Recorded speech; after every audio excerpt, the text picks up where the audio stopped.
Nuestra oración hoy, Señor, es porque haya convicción en los corazones, porque haya una verdadera relación contigo, Señor, porque tu pueblo entienda que no se trata de una aproximación casual y fría, rutinaria y apagada, sino que tú deseas para tu pueblo una entrega completa de parte y parte. Tú siempre estás dispuesto para la entrega. Tu pueblo debe aprender ese camino. De modo que hoy, Señor, envía tu Espíritu para que cada corazón, cada mente, cada entendimiento y sobre todo cada espíritu entienda ese deseo, ese anhelo que hay en tu corazón, Señor, de tener una cercanía con tu pueblo y que tu pueblo entonces se acerque a ti. Padre, lo pedimos en el nombre de Jesús. Amén. Una relación personal.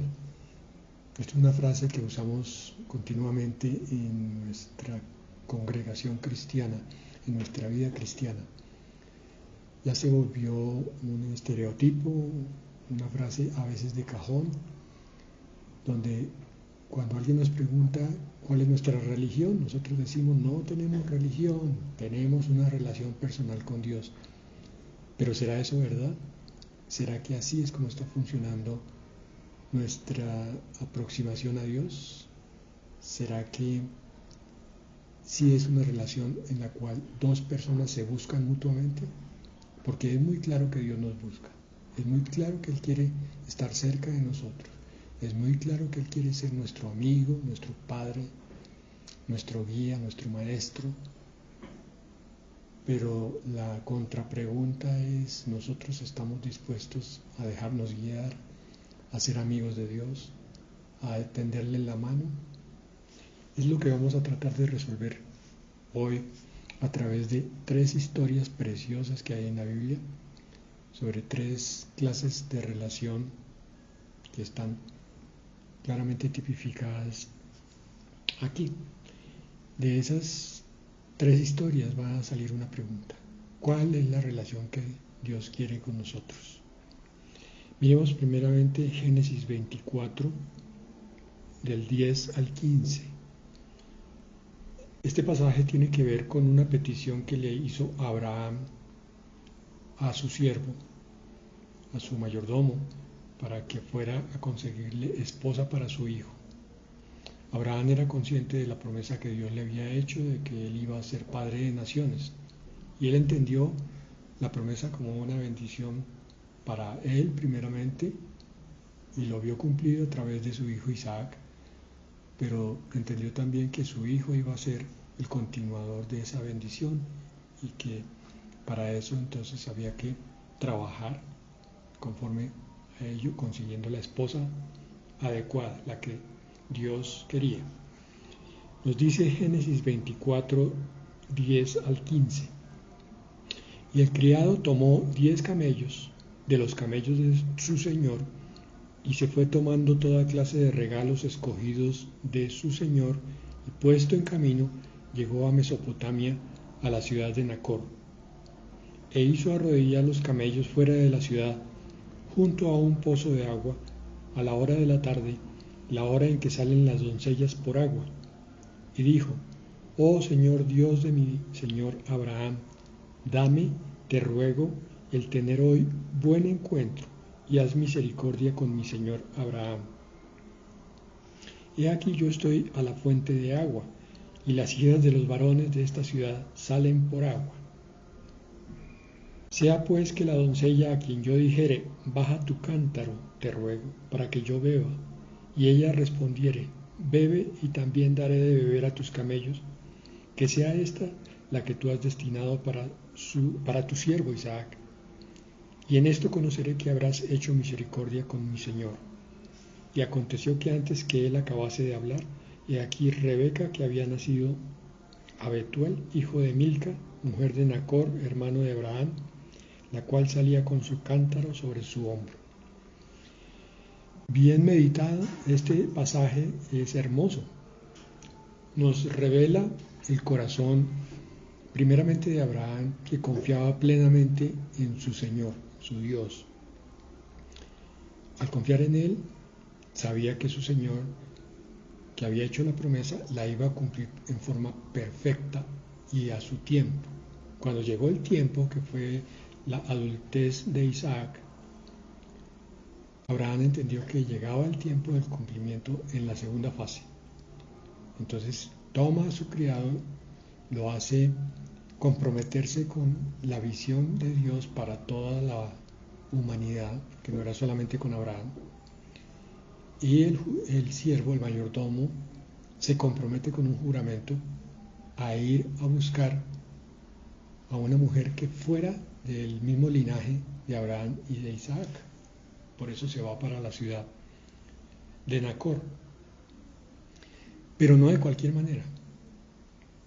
Este par de siervos, Abraham y su mayordomo, confían plenamente en que Dios es el que abre caminos y los cierra también. Y por eso entonces, a su llegada a Nacor, el mayordomo hace una oración pidiendo una señal clara.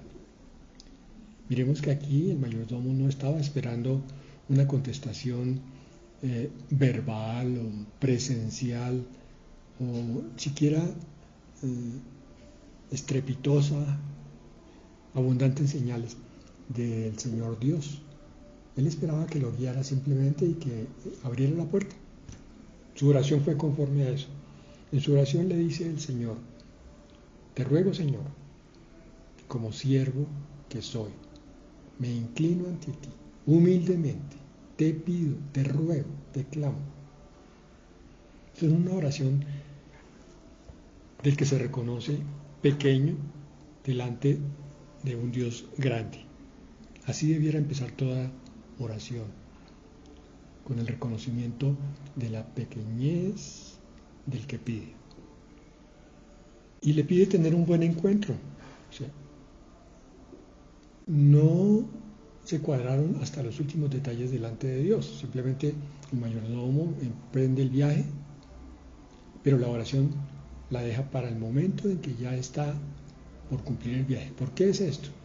Porque los dos, insisto, sabían en que todo esto era de la voluntad de Dios. O sea, que ellos estaban caminando dentro de la voluntad de Dios. Y como lo sabían, no había necesidad de orar en ese momento, sino para la culminación feliz. Ese era el entendimiento que tenían ellos. Haz un buen encuentro y con tu misericordia, Dios, muéstrame a la que es, pero en tu corazón y en tu voluntad. Aquí en este momento van a salir muchas doncellas, traen a beber a sus animales, pero solo una debe ser la escogida por ti. Nosotros hemos procedido en confianza, pero ahora te corresponde a ti, Señor. La señal será que yo le pida tal cosa y ella me responda de esta manera. Yo le pida agua y ella me ofrezca inmediatamente agua para todos mis camellos. Y la culminación de este pasaje nos dice que no acababa de hablar, de orar el mayordomo con Dios. Había estado comentando lo que estaba pasando con Dios, como si de alguna manera Dios estuviera un poco apartado, no estuviera allí presente. El principio de la oración es contarle nuestras cosas al Señor. Y entonces ocurre que inmediatamente Dios contesta. Qué prodigio. Qué hermosa relación la que tiene este mayordomo con Dios. Su oración fue perfecta al corazón de Dios. Fue aceptada inmediatamente. Y fue respondida también, igualmente. De una vez el Señor mostró quién iba a ser la esposa de Isaac, la escogida del corazón de Dios, Rebeca. Rebeca, que era familiar de Abraham. Ella sale con el cántaro en su hombro, precisamente a ofrecer agua, tal como lo había pedido el mayordomo. Y más adelante se nos muestra que exactamente se cumplió al pie de la letra la petición del mayordomo. Esto nos debe poner a meditar. Pero aquí tenemos que empezar también a sacar algunas otras conclusiones. Y es que este no es necesariamente lo que pudiéramos determinar como una plantilla de oración, es un modelo. Quiero aclarar esto. Un modelo es algo que nos puede servir de inspiración para que a su vez nosotros desarrollemos algo similar. Es como cuando el artista está mirando un objeto o una persona que es su modelo y entonces pinta algo parecido, pero no necesariamente idéntico. Digo esto porque a veces en nuestras iglesias cambiamos un poco el sentido de esto y en vez de usar modelos usamos plantillas. Entonces, hemos visto por ahí libros que hablan de la oración de no sé quién, de la oración de sí sé cuándo, de la oración de fulano, y los creyentes salen rápidamente a comprar dichos libros y a tratar de copiar al pie de la letra dichas oraciones. Dije hoy que traíamos 3 modelos precisamente para que veamos que hay diferencias sutiles y profundas en la forma como nos podemos aproximar a Dios. Esta es la primera. Aquí hay, insisto, una profunda relación entre el mayordomo y Dios y un modelo de oración, pero no un esquema cerrado y rígido. Esto lo que nos debe inspirar es a hacer lo mismo que hizo este mayordomo, a confiar en que Dios va a abrir las puertas y en que nuestra oración, si es hecha con humildad, con limpieza y en la voluntad de Dios, va a ser no solo oída, sino también respondida. Como segundo ejemplo tenemos ahora una manifestación de Dios diferente. Aquí, en el pasaje anterior, vemos que Dios no se manifiesta ni en sueño, ni en visión, ni entre rayos y centellas. Pero en Éxodo 3, vamos a leer versículos 2, 4 y 6, está la forma como el Señor se aparece a Moisés. Esta es otra forma distinta de manifestación. Éxodo 3, 2. Y se le apareció el ángel del Señor en una llama de fuego en medio de una zarza, a Moisés obviamente, y él miró y vio que la zarza ardía en fuego y la zarza no se consumía. Versículo 4. Viendo el Señor que él iba a ver, lo llamó Dios de en medio de la zarza y dijo: Moisés, Moisés. Y él respondió: heme aquí. Entre paréntesis, aquí vemos que está claro también que se aclara la figura del ángel del Señor. El ángel del Señor en el versículo 2 es el mismo Señor en el versículo 4 y se identifica claramente en el versículo 6. Veamos entonces ese versículo 6. Y dijo: yo soy el Dios de tu Padre. ¿Cuál? El que se había identificado primero como ángel del Señor. O sea, allí estaba el Verbo preencarnado junto con el Padre Celestial, los dos manifestándose al tiempo, en uno solo. Dios de Abraham, Dios de Isaac y Dios de Jacob. Entonces Moisés cubrió su rostro porque tuvo miedo de mirar a Dios. Los que han leído este pasaje, que sé que son todos, porque son juiciosos lectores de la palabra del Señor,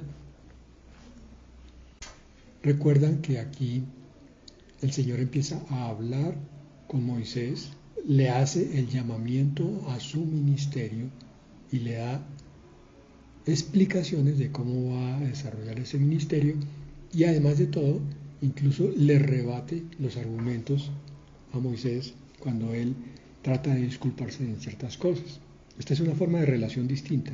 Aquí no vemos la sencillez, la transparencia del mayordomo de Abraham.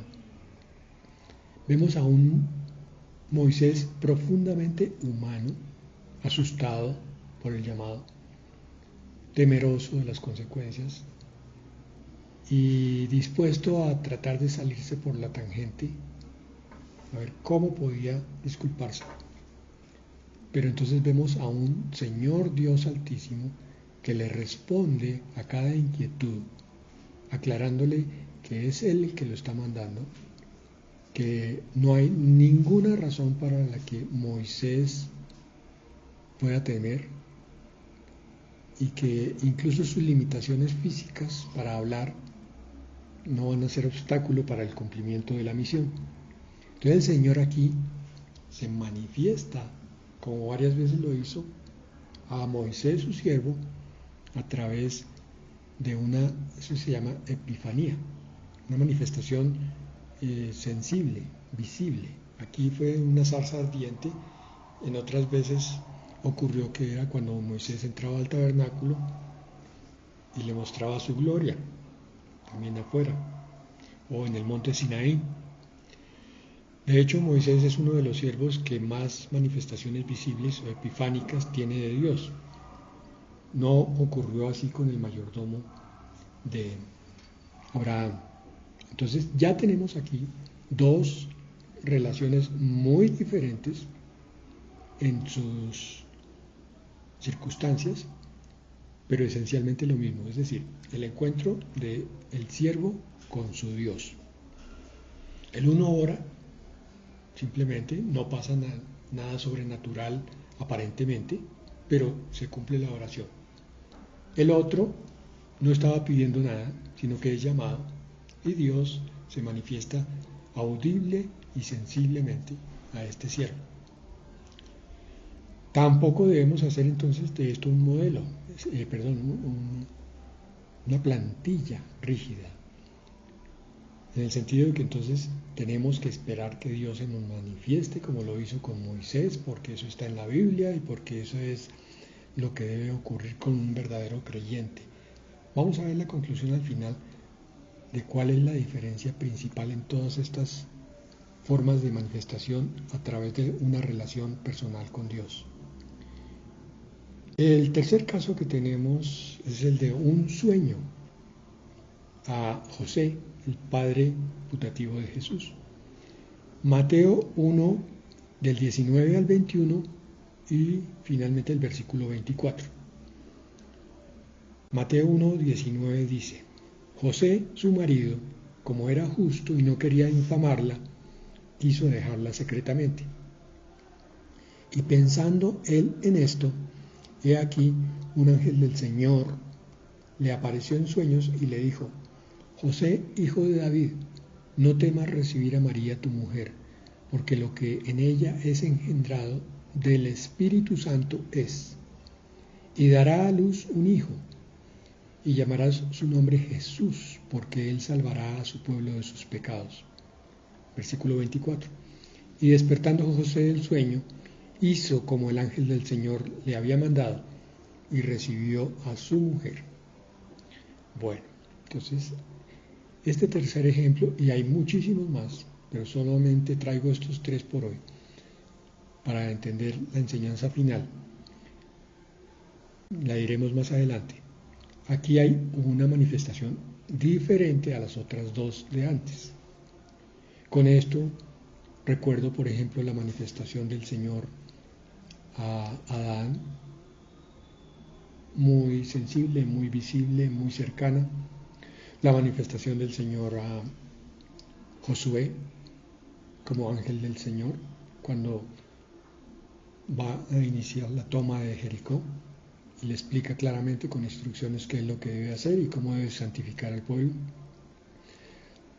La manifestación a Gedeón, donde el Señor le da pruebas de que Él es el Dios de sus padres a través de el rocío que rodea el vellón de lana.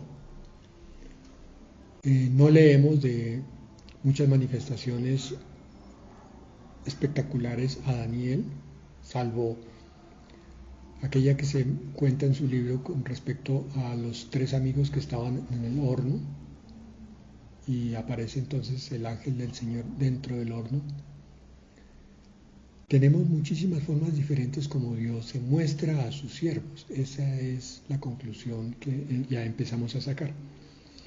Aquí en Mateo 1:19 tenemos otra forma diferente, que es el Señor envía a un ángel. No hay señales claras de que sea el ángel del Señor, sino dice un ángel del Señor. O sea, parece ser que es el ángel mensajero que le transmite a José una instrucción para quitarle los temores que él tenía de tomar a María como esposa. Aquí el Señor está manifestando su voluntad. Y recuerden que la voluntad de Dios se cumple por encima de todas las cosas. Como José está temiendo, es probable que empiece a comportarse como un obstáculo para la manifestación de la voluntad de Dios. Entonces el Señor envía a su ángel para contarle, explicarle, pormenorizarle un poco su voluntad a el que va a ser el padre de Jesús, el padre adoptivo. Le explica que entonces, en primer lugar, debe tomar a María. Y le explica que el embarazo de María proviene del cielo. José recibe la instrucción, la toma en su corazón y decide seguir al pie de la letra todo lo que el ángel le había mandado. Entonces recibe a su mujer, me imagino que ya sin el temor que tenía antes, las deducciones o elucubraciones de la mente humana ya habían pasado a un segundo lugar. Y ahora lo que le importa a José es la voluntad de Dios, porque Dios se le manifestó. José tuvo repetidas manifestaciones de Dios a través de sueños. Y José, con esas manifestaciones, siempre se mantuvo obediente y dócil a la voz del Señor. Siempre hizo lo que el Señor le mandaba a través de los sueños. Son ejemplos que debemos tener presentes para nuestra vida cotidiana. Después de considerar esta tercera manifestación del Señor, entonces vemos por hoy un resumen de 3 situaciones, 3 casos diferentes en los cuales Dios se manifiesta también de forma diferente a cada uno. La conclusión con solo 3 pasajes como estos es que el Señor mantiene una relación personal con cada siervo. Ustedes ven que con cada uno de estos 3 usa un método diferente de manifestarle su voluntad, de acercarse a Él. Y esa es la premisa sobre la que arrancamos el centro de la enseñanza de hoy, que por cierto pues ya se va a terminar. Lo importante no es cómo Dios se manifieste. No te interese a ti si Dios te ha hablado alguna vez con voz audible, o nunca te lo ha hecho. No te interese si has visto una visión o nunca la has visto. No te interese si has tenido un sueño o nunca lo has tenido. Puede que sí, puede que no. Pero si nunca has tenido ninguna de estas cosas, lo que sí debe interesarte es la relación personal con Dios. Porque Dios es el que decide cómo se manifiesta a cada siervo. En mi caso personal, yo he visto que el Señor habla de una manera a unos y de otra manera a otros. La forma es completamente particular. Si entendemos este punto que estoy hablando en este preciso momento, vamos a entender la siguiente conclusión. Lo que importa es desarrollar la relación con Dios a un grado tal que tú empieces a conocer los propósitos de Dios y la voluntad de Él para tu vida, independientemente de la forma como Dios te lo quiera mostrar. Y que por el mismo amor de Dios se te pide que no trates de copiar la forma como Dios se manifiesta a uno o a otro de tus conocidos o incluso de los varones de la Escritura.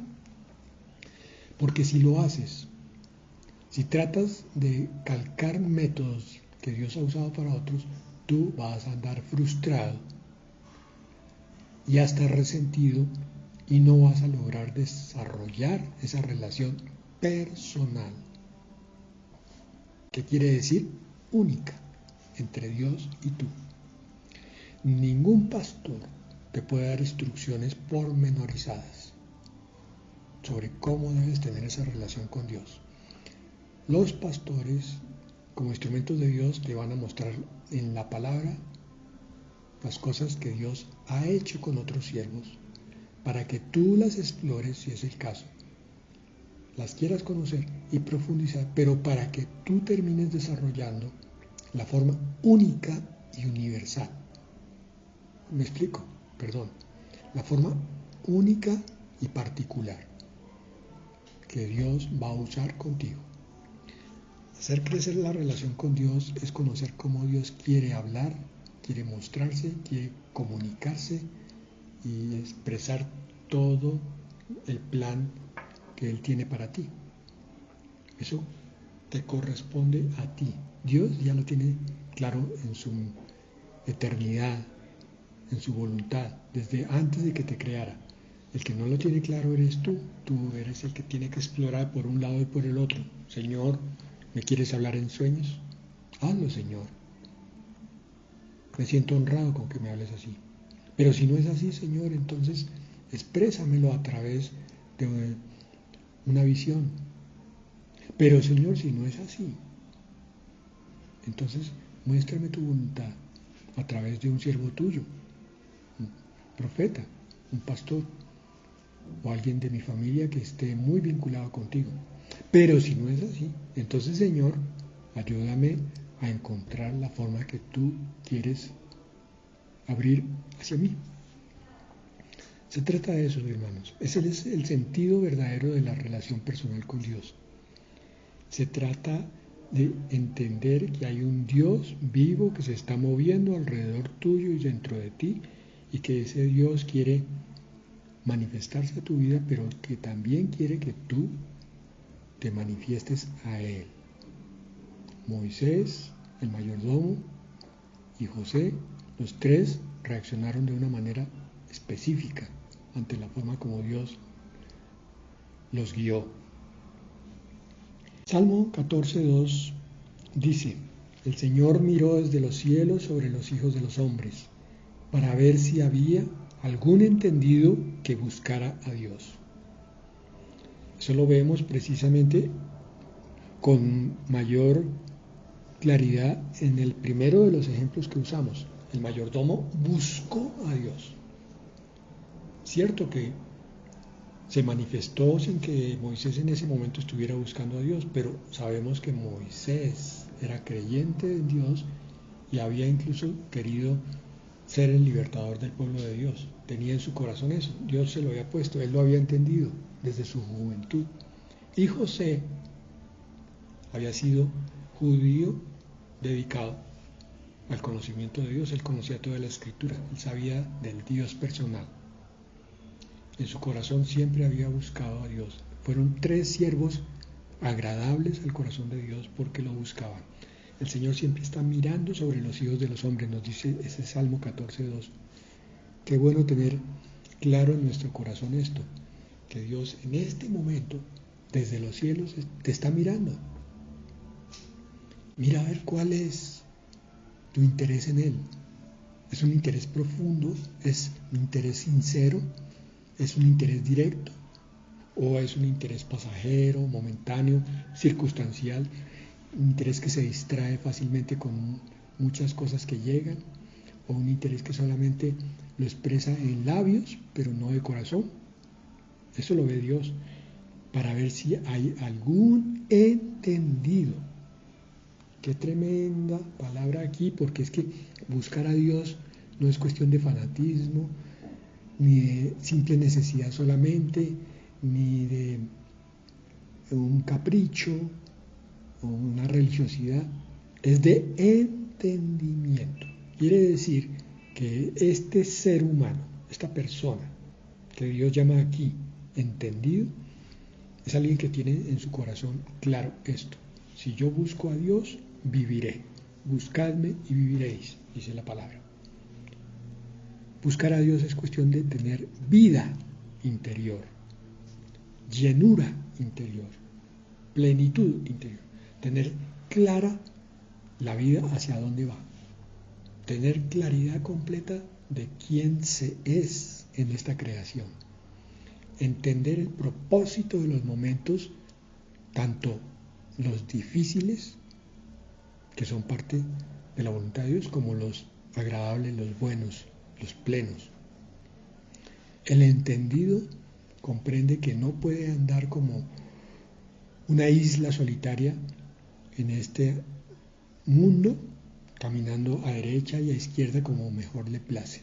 El entendido sabe que cada paso que dé o está en la voluntad de Dios o no está. Y que cuando está en la voluntad de Dios se recibe toda clase de bendiciones, como la recibió José. Se calmó su corazón cuando supo que podía casarse con una mujer de la que él dudaba inicialmente, como la recibió Moisés, que seguramente estaba en alguna crisis, andando en el desierto, solamente cuidando sus ovejas como pastor, después de haber sido el príncipe de Egipto, y no entendiendo mucho en su vida, encontró un propósito para ella. El Señor lo llamó y le dijo: tienes que sacar a mi pueblo de Egipto. Eso le cambió totalmente la visión y la vida. De ahí en adelante vivió una vida completamente llena sirviendo a Dios. Y es el mismo ejemplo del mayordomo que llegó lleno de gozo a contarle a Abraham que no solamente Dios lo había oído, sino que aquí le traía la respuesta de Dios en la forma de Rebeca, que Dios era grande, que Dios había cumplido su promesa y que no solo eso, sino que se había manifestado. Hermanos, no hay nada que se parezca en el mundo a entender que Dios acaba de manifestarse en mi vida o en la tuya. Nada se parece a eso, ninguna cosa terrenal. El gozo que hay en el corazón del creyente que se siente tocado por Dios, porque Dios bajó de su trono y le plació tocar esa vida, es inconcebible, indescriptible. Nos dice también la palabra en Salmos 27:8, en la Reina Valera contemporánea: a mi corazón le pides buscar tu rostro, y yo, Señor, tu rostro busco. Traje a propósito esta traducción porque me parece hermosa y clara al mismo tiempo. A mi corazón le pides tu rostro. El Señor no nos deja quietos, hermanos. Constantemente nos está buscando. Él siempre quiere tener una relación cercana con nosotros. A veces nos despierta de noche. A veces sin explicación estamos durmiendo profundamente y de un momento a otro quedamos en vela. El siervo entendido comprende que todo en la vida tiene un propósito delante de Dios, que ese momento de vela es una perfecta ocasión para que dos corazones se comuniquen, la criatura con el Creador. Y entonces 4 de la mañana, 3 de la mañana, se levanta ese corazón de ese creyente y empieza a hablar con Dios, o a contarle las cargas, o a alabarlo, o simplemente a sentir la presencia de Dios sin decirle nada. Y ese es uno de los mejores momentos del día. El creyente sabe que después de eso su día va a ser de bendición. Como tú lo pones en mi corazón, Señor, y lo pones de tantas maneras, porque puede ser en un momento que estoy viendo algo en forma totalmente distraída, y entonces llega un pensamiento absolutamente profundo, trascendental, un pensamiento que sé que no proviene de mi mente porque yo no soy capaz de pensar semejante grandeza. Entonces sé que Dios acaba de colocar un pensamiento suyo en mi espíritu. A mi corazón le pides buscar tu rostro. Siempre el Señor está queriendo eso, que busquemos de Él, su rostro, su corazón, su abrazo. Entonces, yo, Señor, tu rostro busco. Soy dócil, soy humilde y soy obediente. De eso se trata nuestra vida cristiana, hermanos. No es tanto de andar de culto en culto, de reunión en reunión, de lectura en lectura, sino de estar con el Dios presente y eterno. Y por último, mis hermanos, para cerrar este tema, Isaías 55:6 También en la Reina Valera contemporánea. Busquen al Señor mientras pueda ser hallado. Llámenlo mientras se encuentre cerca. Esta es una exhortación que nos pone a pensar, porque el mundo entero está teniendo una aproximación del Señor. Este tiempo son muchos los siervos que lo han descrito de esa manera, un derramamiento del Espíritu Santo. El Señor está buscando a los que son de Él, está buscando a los corazones que quieran servirle y seguirle. Y ha usado las diferentes circunstancias que han ocurrido en estos últimos tiempos.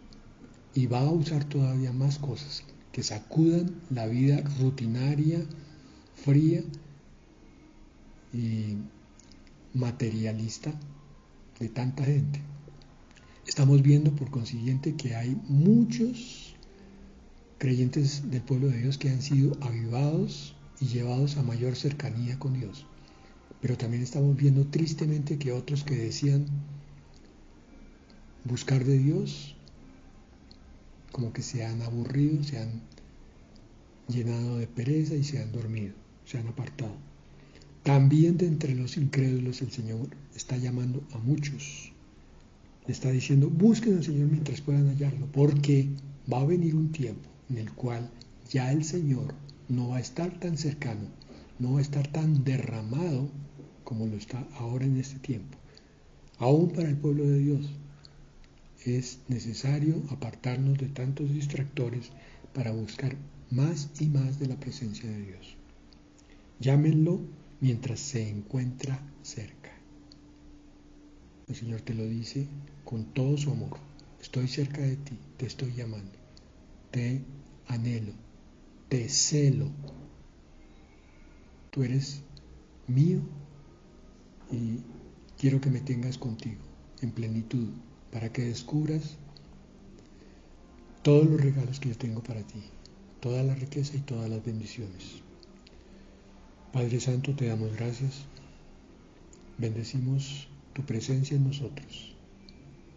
Te pedimos, Señor, por los que te buscan con anhelo apasionado, para que los mantengas con el fuego de tu Espíritu, para que no se apague en ningún momento, Señor, sino todo lo contrario, crezca el hambre y sed de ti. Te pedimos, Señor, por los que están tibios, por los que se están apartando, Padre. Tómalos con tus manos, Señor. Háblales al corazón y al entendimiento.